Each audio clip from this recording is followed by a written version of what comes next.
안녕하세요. 오늘을 읽는 책, 한국 소설을 읽는 시간입니다. 한국 소설들 꽤 많이 함께 읽어왔죠. 오늘은 비교적 최근에 간행된 책 한 권 골랐습니다. 제가 좋아하는 작가 이승우의 소설 캉탕입니다. 캉탕. 작년, 그러니까 2019년에 간행이 됐습니다. 대단히 매력적인 소설이고요. 이승우의 컬러가 잘 드러난 작품입니다. 이승우의 컬러가 뭐냐라고 물으시면은 글쎄요, 한마디로 말씀드리긴 어려운데, 이승우는 이 종교적인 탐색, 독보적인 특징을 갖고 있습니다. 이 종교적인 탐색, 기독교적인 탐색과 그 일상성이 어디에서 만나는가, 그 지점들을 돌파하고 있는 작가죠. 네. 그러면 또 캉탕은 뭔가 처음 듣는 말인데, 그죠? 캉탕은 이 소설에 따르면 대서양에 닿아 있는 작은 항구 도시다. 웬만한 지도에는 나오지도 않는다. 이곳 사람들은 그들이 사는 곳이 세상의 끝이라고 한다. 어디 있는지는 저도 잘 모르겠습니다. 찾아봤는데 찾기가 어려워요. 혹시 찾으시면은 얘기해 주시기 바랍니다. 이 그림은 모비딕이라는 작품에서 이 배, 피크워드호죠. 선장 에이헤브가 모는 이 포경선 피크워드의 행적을 그린 것입니다. 그러면 왜 모비딕을 얘기하느냐? 다 이유가 있겠죠. 네, 이승우의 소설 캉탕 함께 하겠습니다. 이승우에 대해서 잠깐 알아보죠. 전남 장흥에서 태어났습니다. 장흥하면 누구 떠오르십니까? 이청준, 그리고 한승원. 네. 한승원 선생의 딸이 한강이죠. 대단한 동네입니다. 장흥. 네. 구평목시의 바퀴벌레부터 시작해서 걸작들이 많습니다. 특히 에리직톤의 초상을 주목해야 됩니다. 생애 이면도 좋죠. 식물들의 사생활도 좋아하는 사람들이 많아요. 이건 여러 언어로 번역이 됐죠. 프랑스어로도 번역이 됐습니다. 식물들의 사생활. 네, 이 외국에서는 이승우를 상당히 높이 평가한다고 해요. 제가 봐도 훌륭한 작가입니다. 한국 작가들 훌륭한 사람들 많습니다. 자, 그러면 작품으로 들어가 볼까요? 깡탕은 어떤 소설이냐? 제가 보기에는 그냥 모비딕에 대한 오마주입니다. 모비딕 기억나십니까? 허먼 멜빌의 대작이죠. 이 세계 근대 문학이 낳은 걸작 10권을 꼽아라 그러면 저는 주저없이 이 허먼 멜빌의 모비딕을 첫 번째, 두 번째로 꼽을 것 같습니다. 정말 제가 정말 좋아하는 소설입니다. 오래전에 이 작품 역시 우리 김용민 PD와 전화하며 소개해 드린 적이 있어요. 근데 모비딕은 다시 한번 이 이미지와 함께 상세하게 여러분에게 소개해 드려야 하지 않을까 생각하고 있습니다. 여러분들이 원하시면은 이 모비딕 제대로 한번 소개해 드리고 싶습니다. 정말 훌륭한 작품이죠. 해석의 가능성이 무궁무진하고요. 그리고 멋진 문장들의 보물창고 같은 작품입니다. 대단한 작품입니다. 이 캉탕이라는 이 소설도 바로 큰 틀에서는 이 허먼 멜빌의 이 모비딕을 시야에 두고 쓰인 것이라고 할 수 있을 것 같습니다. 개요를 잠깐 볼까요? 사회적으로 큰 성공을 거둔 사람이 있습니다. 한중수라는 이름이에요. 근데 이 사람은 어떤 원인 모를 그 사이렌 소리에 시달려요. 세이렌이 아니고 사이렌 소리입니다. 이 사이렌 경보음이죠. 경보음 때문에 시달립니다. 이 경보음은 뭔가 이 고통스러운 기억으로부터 방어하기 위한 하나의 기제라고 설명을 많이 하죠. 이명인지 모르겠습니다만 뭔가 아주 고통스러운 사이렌 소리 때문에 괴로워합니다. 이 한중수가 등장합니다. 그리고 한중수가 자신의 친구인 정신과 의사 제이를 찾아가죠. 제이를 찾아가서 이 처방전을 받습니다. 그 처방전 내용이 무엇인지는 뒤에서 보기로 하죠.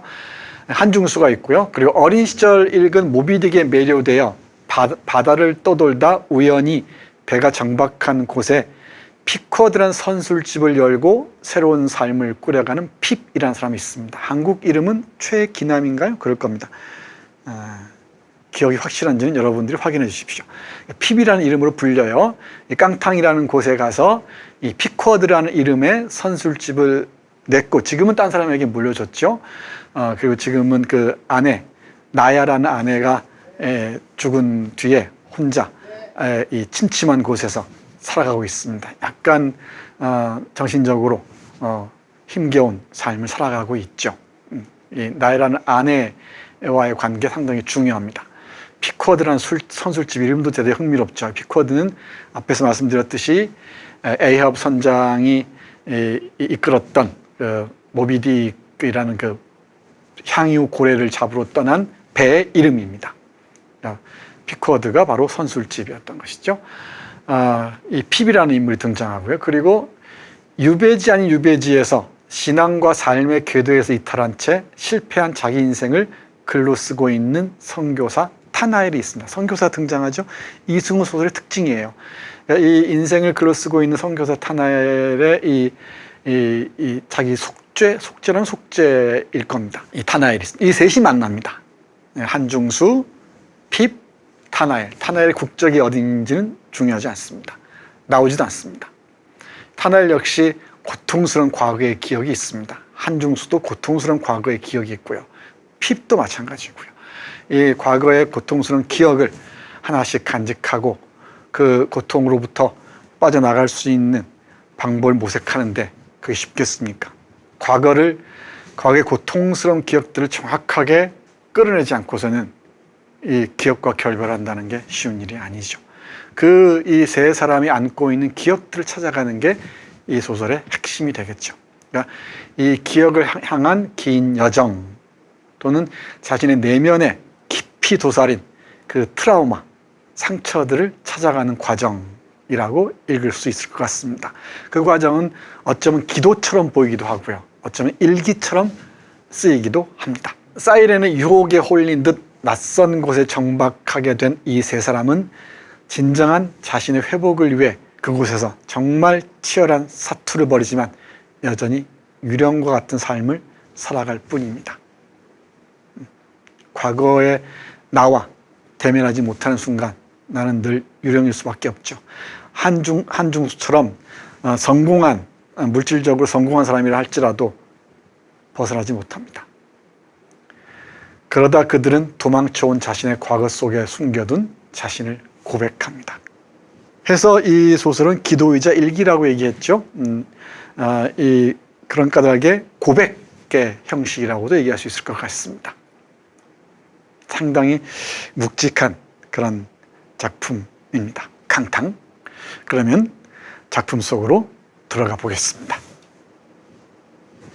걷고 보고 쓰라. 친구 제이를 찾아갔다고 했죠. 한중수가 이 정체 모를 이 사이렌 소리 때문에 쓰러지고 난 다음에 찾아갔더니 모든 걸 버리고 떠나라고 합니다.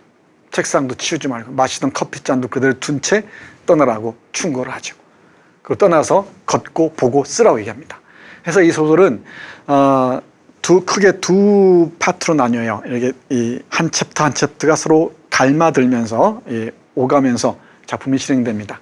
하나는 나의 이야기, 그러니까 한중수의 이야기고요. 한중수가 사람을 만나고 어떤 경험을 한 이야기들이고, 한 파트는 이제 편지 형식, 제이, 의사인 제이에게 보내는 형식입니다. 이 제이는 한중수 자신의 분신처럼 보이기도 합니다. 일기처럼 쓰는 것처럼 보입니다. 근데 일기이기도 하고 기도이기도 하다는 것 다시 기억해 주시기 바랍니다. 그러니까 타나엘이나 선교사가 쓰는 건 기도가 맞겠죠. 근데 한중수가 쓰는 것은 일기로 읽힙니다. 이 기도와 일기, 일상을 향한 기도 또는 하느님을 향한 일기, 이렇게 읽어도 좋을 것 같습니다. 자, 처방전 잠깐 보겠습니다. 우리 정신과 의사 제이가 한중수에 내린 처방전입니다. 걷고 보고 쓴다. 한중수는 그것 말고 어떤 계획도 세우지 않았다. 계획을 세울 여유 같은 것이 없었다. 걷고 보고 쓴다는 것을 계획이 아니라고 할 수 없긴 하다. 하지만 그 계획은 한중수가 세운 것이 아니다. 걷고 보고 쓸 것, 그것은 글을 한 번에 2시간씩 5번 상담한 제2의 조언이었다. 이 걷고 보고 쓴다, 니체에 관한 재미있는 에피소드들이 있고요. 니체가 이 두통에 시달렸다 그랬죠.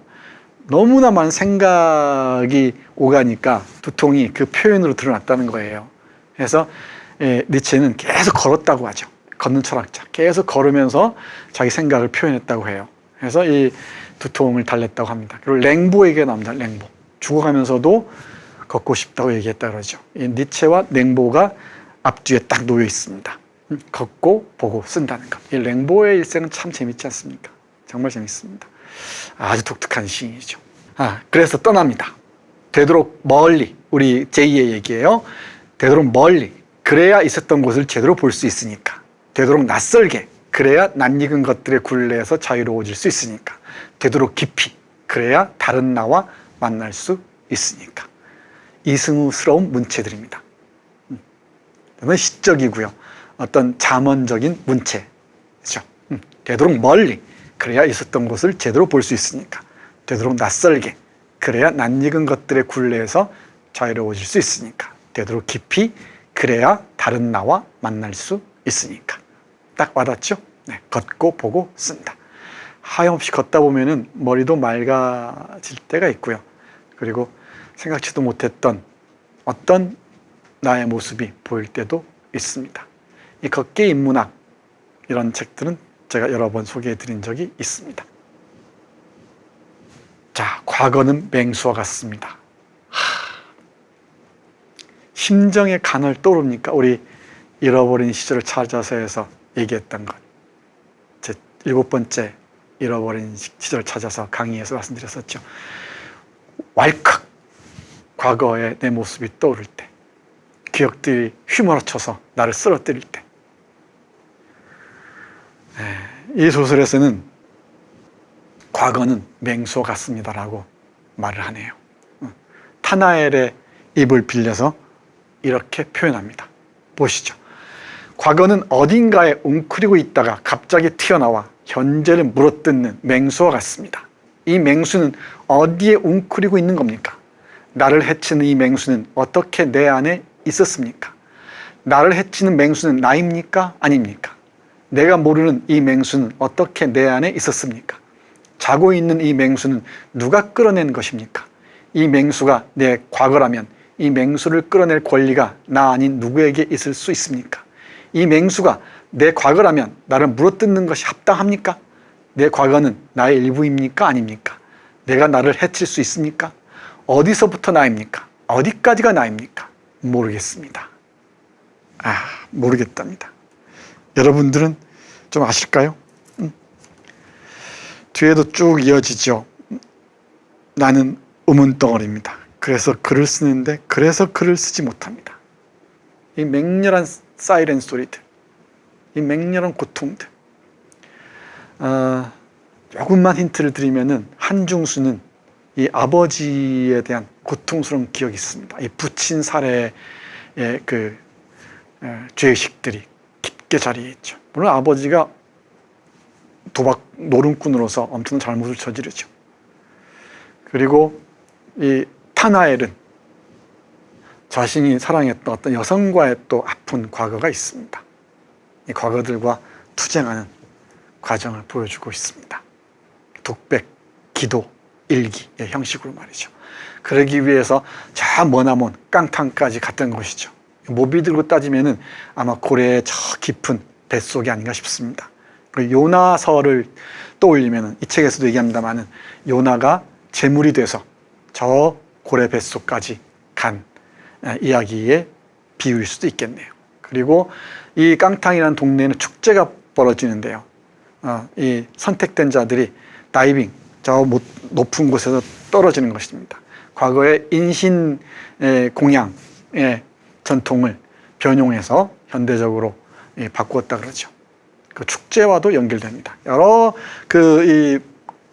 이 작품을 읽을 수 있는 코드들이 있습니다. 그 코드를 찾아내면은 정말 보이지 않던 지점들이 보일 것이라고 생각을 합니다. 과거는 맹수와 같습니다. 맹수와 같습니다. 우리의 의식하고는 타협을 하지 않는 것 같죠. 걷는다는 것이 뭔지 랭보의 예를 들어서 보겠습니다. 뮤지컬 랭보가 아주 유명하다고 하죠.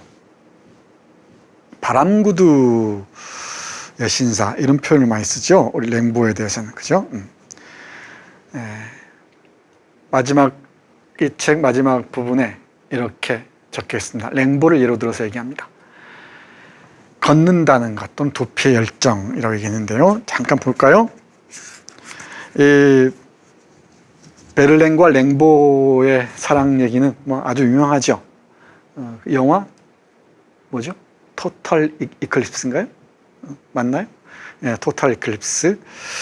그 베를렌이 랭보를 바람구두를 실은 사람이라고 표현했다 그러죠. 그리고 정말 끊임없이 걷는 사람이었다고 얘기를 하네요. 이 리체와 랭보에게 썼는데 리체가 앞부분에 놓여 있고요. 랭보가 뒤에 놓여 있습니다. 자, 랭보를 두고 이렇게 얘기합니다. 그에게 걷는다는 것은 있을 곳을 찾아가는 것이 아니라 있는 곳을 떠나는 것이다. 현재로부터 달아나는 것이다. 존재를 버리는 것이다. 도피에도 열정이 필요하다. 아니 도피야말로 열정이 필요하다. 걷지 않는 자는 안주하는 자다. 도망칠 이유가 없거나 이유에 대한 각성이 없는 자는 도망치지 않는다. 적응은 도피의 열정을 가지지 않은 자의 결말이다. 시인이 무엇으로부터 도망쳤고 도망치려 한 것인지 추측하는 것은 어렵지 않다. 그런데 왜 그는 현재를, 있는 곳을, 존재를 떠나고 버리고 도망쳐야 했을까? 그것들이 왜 그렇게 끔찍했을까? 나는 상상한다. 형성에 대한 두려움, 고정된 어떤 형태가 만들어지는 것에 대한 거부, 그리고 그는 그가 이루어져 가는 것을 못 견딘 것이 아닐까. 그리고 조금 더 이어서 읽어드리면 이렇습니다. 형태는 퇴적을 통해 이루어지는 것, 존재의 찌꺼기들이 쌓이고 뭉쳐서 만들어지는 퇴적물, 그 덩어리들의 끔찍함을 요동치는 정신은 견디지 못한다. 쌓이고 뭉치기 전에, 쌓이고 뭉쳐 그를 끔찍한 덩어리로 바꿔놓기 전에, 죽은 과거가 되기 전에 필사적으로 떠나야 했던 것이 아닐까. 네, 랭보를 떠올리면서 우리 한중수는 이렇게 씁니다. 네, 어떻습니까? 지도에도 나오지 않는 저 먼 곳까지 가서 자신을 신문하는 거죠.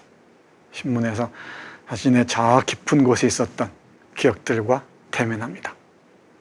그 큰 틀을 모비딕이라는 고전에서 빌려왔던 것이죠. 이 세계적인 고전과 한국 문학이 만나는 한 그 모습을 우리는 목격할 수가 있습니다. 오늘 읽는 책, 오늘은 이승우의 소설 강탕 함께 했습니다. 마치겠습니다. 고맙습니다.